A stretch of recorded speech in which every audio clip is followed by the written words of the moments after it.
अस्सलाम वालेकुम। स्टार्ट करते हैं new Oxford modern English book 3 का unit 3 my early home, page 26। इसमें हम पहले पढ़ लेते हैं words to know. Box, hit यानी मुक्का मारना, किसी को हिट करना, जैसे बॉक्सिंग खेलते हैं। ब्रुक नदी। Colt a young mail horse, less than 4 years old जो हॉर्स होता है उसको कहते हैं कॉल्ट। और गैलप, गैलप होता है घोड़े के चलने की आवाज़, उसके कदमों की जो साउंड होती है। गिग अ लाइट 2 wheeled कैरेज, तो ये होती है 2 पहियों वाली एक गाड़ी कह लें या छकड़ा कह लें, जिसके ऊपर लाइट लगी होती है, तो उसको वो घोड़े चलाते हैं और उसमें लाइट जल रही होती है, उसको गिग कहते हैं। लॉजिंग क्याम गाह या रिहाइश जहाँ की जाए। मिडो चरागा। प्लो हल चलाना। रशिस भागना, वैसे यहाँ पे प्लांट्स इसके मीनिंग्स में आता है। और वेल ब्रेड आला नस्ल। और वी नीड होता है घोड़े की आवाज़, यानी इसको ने भी कहते हैं इंग्लिश में। तो घोड़े की जो आवाज़ होती है ना, हिनहनाना उसका। तो हम अब इसका थोड़ा सा बैकग्राउंड जान लेते हैं। ये कहानी एक ब्लैक ब्यूटी नाम का एक घोड़ा है जो अपनी वो बता रहा है अपनी स्टोरी खुद, कि वो अपनी अम्मी के साथ एक खूबसूरत फॉर्म में रहता था। वो कैसे रहता था, उसकी क्या एक्टिविटीज़ थी, उसकी किस किस्म की खुराक थी, उसका मालिक उसके साथ कैसे सलूक करता था, और इस तरह की जो सारी बातें हैं वो इसके अंदर हैं। तो आए हम रीडिंग करते हैं। The first place that I can well remember was a large, pleasant meadow with a pond of clear water in it. Some shady trees leaned on side. We looked into a plowed field, and on the other we looked over a gate at our master's house, which stood by the roadside. At the top of the meadow was a grove of fir trees, and at the bottom a running brook overhung by a steep bank. इसमें मुश्किल words देख लें। इसमें है Leeds, मतलब लींड होता है झुके हुए दरख्त। वाटर लिलीज होते हैं जो पानी में उगने वाले फूल होते हैं। फ्लावर्स उनको वैसे कमल कहते हैं। और फिर इसमें है ये ग्रोव। ग्रोव का मतलब होता है ग्रुप ऑफ ट्रीज़, जहाँ पे बहुत सारे दरख्त इकट्ठे होते हैं, उसको वो झुंड कहते हैं उसको। और फर ट्रीज़ होते हैं स्नोबर के दरख्त, जो कि ऐसे पहाड़ी मुकामों पे या मिडोज़ वगैरह में लगे होते हैं, और वो बहुत ऊंचाई तक जा रहे होते हैं, बहुत उनका लंबा कद होता है। और ये है ब्रुक, बहती हुई नदी। ओवरहंग आगे को निकल जाता है, जो बह जाता है। और स्टीप का मतलब है ढलवान। तो इसमें ये बताया गया है इस पैराग्राफ में कि उसके फार्म को, जहाँ पे वो घोड़ा रहता था, उसको डिस्कस किया गया है कि ये एक बहुत बड़ी शानदार चरागाह थी। वहाँ सायादार दरख्त थे, साफ शफाफ पानी का तालाब था, जिसके किनारों पर कमल के फूल उगे हुए थे। एक तरफ खेत थे जिनमें हल चलाए गए थे फार्म के, एक तरफ सड़क के किनारे फार्म के मालिक का घर था। और इस चरागाह के टॉप पर यानी ऊंचाई पर फर के दरख्त थे, और नीचे की तरफ ढलवान में बहती हुई एक नदी थी। ठीक हो गया। तो ये हमने पढ़ लिया फर्स्ट पैराग्राफ। अब हम आते हैं सेकंड पे। While I was young, I lived with my mother's milk, as I could not eat grass. In the daytime, I ran by her side, and at night I lay down close by her. When it was hot, we used to stand by the pond in the shade of the trees, and when it was cold, we had a nice warm shed near the grove. As soon as I was old enough to eat grass, my mother used to go out to work in the daytime and come back in the evening. तो इस paragraph में बताया गया है कि वो घोड़ा यानी ब्लैक ब्यूटी बताता है कि जब वो घास नहीं खाता था तो वो अपनी अम्मी के दूध पर गुजारा करता था। जूं जूं वो बड़ा होता गया उसने घास खाना शुरू कर दिया। फिर वो बताता है कि दिन को चरागाह में वो दौड़ता भागता, रात को अपनी अम्मी के साथ लेट जाता, जब गर्मी होती तो वो तालाब पर चला जाता दरख्तों की छाँव में, और सर्दियों में उन्हीं दरख्तों के झुंड के पास गर्म जगह पर वक़्त गुजारता। There were 6 young colts in the meadow besides me. They were older than I was. Some were nearly as large as grown-up horses. तो इसमें वो बताता है, चलिए हम पूरा पैराग्राफ पढ़ लेते हैं. I used to run with them and had great fun.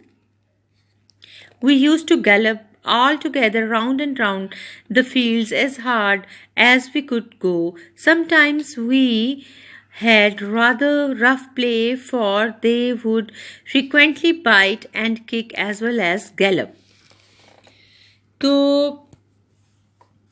इस पैराग्राफ में बताया गया है कि घोड़ा बताता है वो ब्लैक ब्यूटी कि मेरे साथ इस चरागाह में 6 और घोड़े भी रहते थे और मैं उनके साथ खेलता कूदता भागता और हम भागते हुए हम एक दूसरे को किक्स मारते, ठोकरें लगाते और काटते. इस तरह हमें रफ प्ले में कभी कभी ज़ख्म भी आ जाते, यानी हम इससे इंजरीज हो जाती हमें.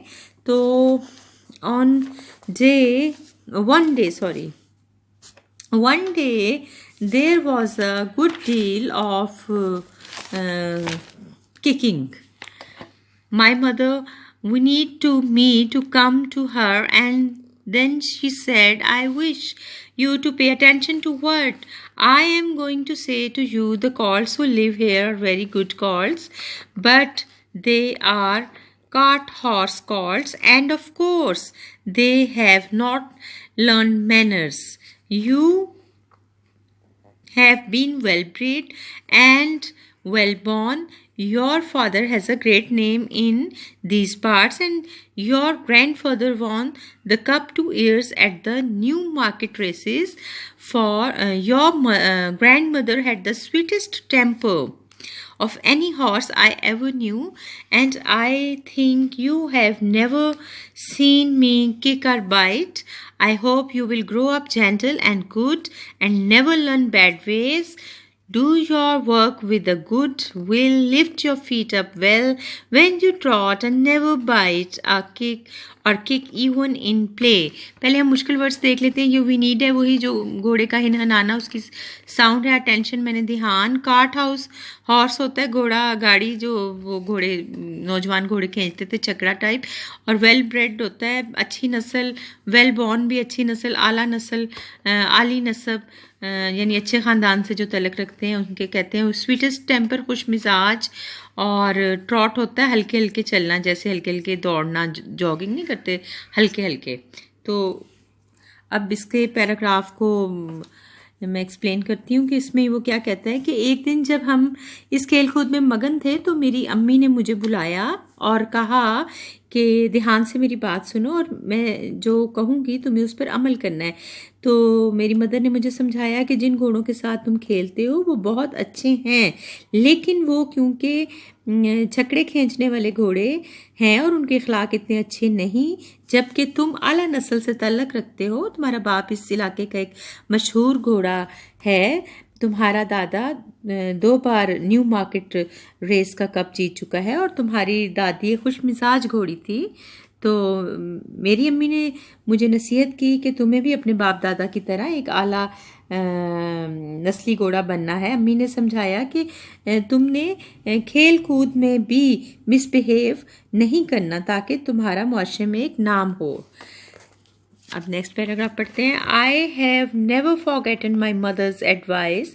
आई knew she was a wise old horse and our master thought a great deal of her. Her name was Duchess but he often called her pet. फिर वो कहता है कि मैं कभी भी अपनी अम्मी की नसीहत को नहीं भूला, क्योंकि मैं जानता था कि मेरी माँ बहुत अक्लमंद थी. यही वजह है कि हमारा मालिक भी उसे बहुत पसंद करता था. वो उसे पेट के नाम से पुकारता. Our master was a good, kind man. He gave us good food, good lodging, and kind words. He spoke as kindly to us as he did to his little children. We were all fond of him, and my mother loved him very much. When she saw him at the gate, she would neigh with joy and trot up to him. He would pat and stroke her and say, "Well, old pet, and how is your little darky?" I was a dull black, so he called me Darky. Then he would give me a piece of bread which was very good, and sometimes he brought a carrot for my mother. All the horses would come to him. But I think we were his favorites. My mother always took him to the town on a market day in a light gig. तो इसमें इस paragraph का मफहूम ये है कि हमारा मालिक एक अच्छा रहम दिल आदमी था। वो हमें अच्छी खुराक देता था। गुड लॉजिंग गुड लॉजिंग का मतलब होता है अच्छी रिहाइश, क़याम की जगह, रहने की जगह हमें अच्छी दी हुई थी। वो हमारे साथ इस तरह बोलता जैसे किसी छोटे बच्चे के साथ बोला जाता है, और मेरी अम्मी भी उसे बहुत पसंद करती थी। वो मुझे डार्की के नाम से पुकारता था। वो सब घोड़ों से बहुत प्यार करता था, लेकिन हम उसके सबसे पसंदीदा घोड़े थे।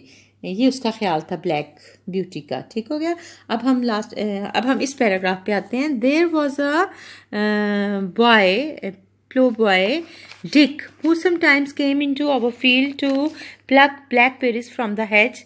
When he had eaten all the wanted, he would have what he called fun with the colts, throwing stones and sticks at them to make them gallop. We did not mind him much, for we could gallop off, but sometimes a stone would hit and hurt us. तो इस paragraph में black beauty बताता है कि Dick नाम का एक लड़का था जो खेतों में हल चलाता था। वो अक्सर ब्लैक पेरिस यानी काले तूत चुनने के बाद हम घोड़ों को पत्थर या छड़ी मारता ताकि हम भागें। इस तरह वो खुश होता, और लेकिन हमें बुरा नहीं लगता था।